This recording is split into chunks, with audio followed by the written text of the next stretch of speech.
ভালোবাসা দুই প্রকার, একটা হচ্ছে নিঃস্বার্থ ভালোবাসা, একটা হচ্ছে স্বার্থ নিয়ে ভালোবাসা।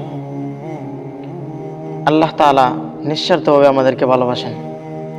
স্বার্থ ছাড়া তো আপনাদের পরিবার, আপনার মা বাবা, আপনার ভাই ব্রাদার, আপনার আত্মীয় স্বজনরা আপনার স্বার্থ ছাড়া আপনাকে ভালোবাসবে না। আপনার পরিবার আপনাকে ছেড়ে দেবে, আপনার আত্মীয় স্বজনরা আপনাকে ভুল বুঝবে। অথচ স্বার্থ ছাড়া একমাত্রই ভালোবাসেন আল্লাহ তাআলা।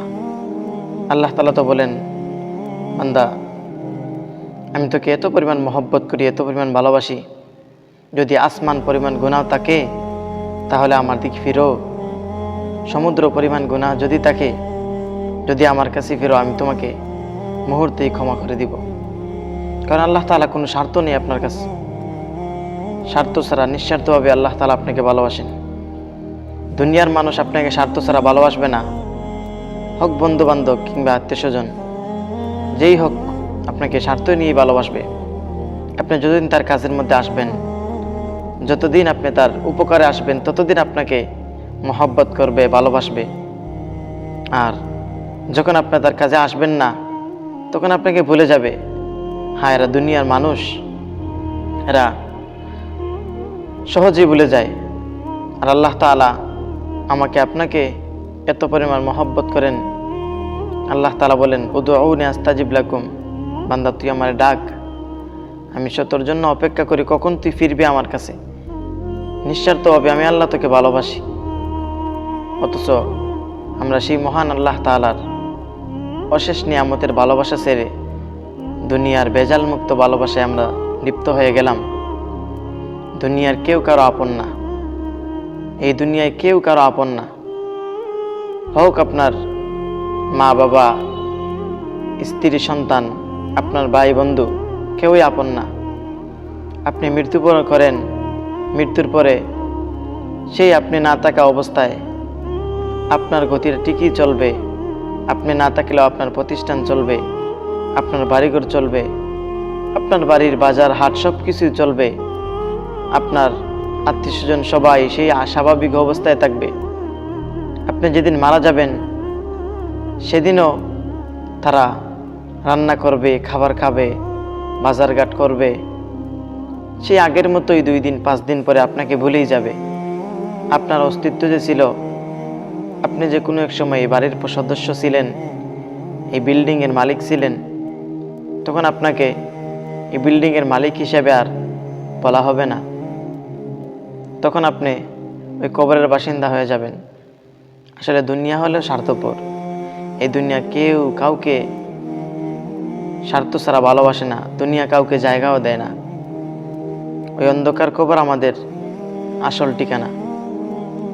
আপনি এই যে বাড়ি ঘর, ধন সম্পদ, আপনার হাতের যে মোবাইল, আপনার হাতের যে ঘড়ি, আপনার শরীরের যে জামা, সেগুলোও তো আপনার না।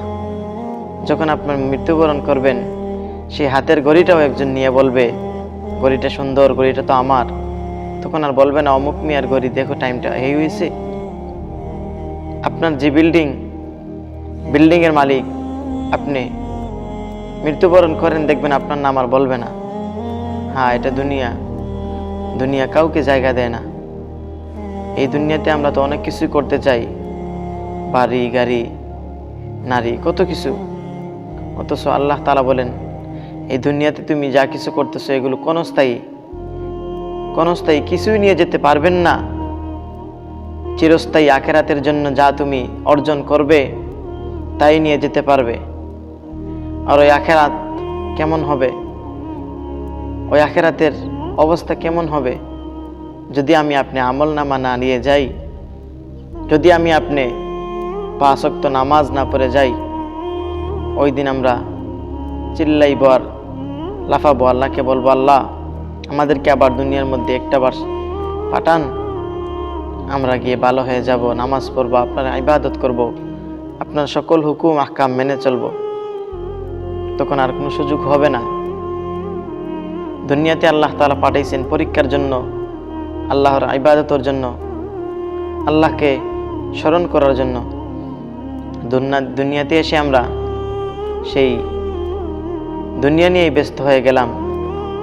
দুনিয়ার বাজার নিয়ে আমরা ব্যস্ত হয়ে গেলাম, আখিরাতের কোনো পুঁজি আমরা অর্জন করলাম না। সেই দিন আফসোস করে কোনো কাজ আসবে না। ভাই দোস্ত, আজ আমরা যেই পথে হাঁটতেছি সবাই দুনিয়ায় স্বার্থপর। এই স্বার্থপর দুনিয়া আমাকে আপনাকে একদিন লাত্তি মেরে ওই কবরের মধ্যে পাঠিয়ে দিবে। এজন্য আমাদের চিন্তা করার দরকার, আমাদের বসে চিন্তা করা দরকার, উচিত যে আমরা কোন দিকে হাঁটতেছি, কোথায় যাচ্ছি। আল্লাহ তাআলা আমাদেরকে বুঝার তৌফিক দান করুন। আমিন।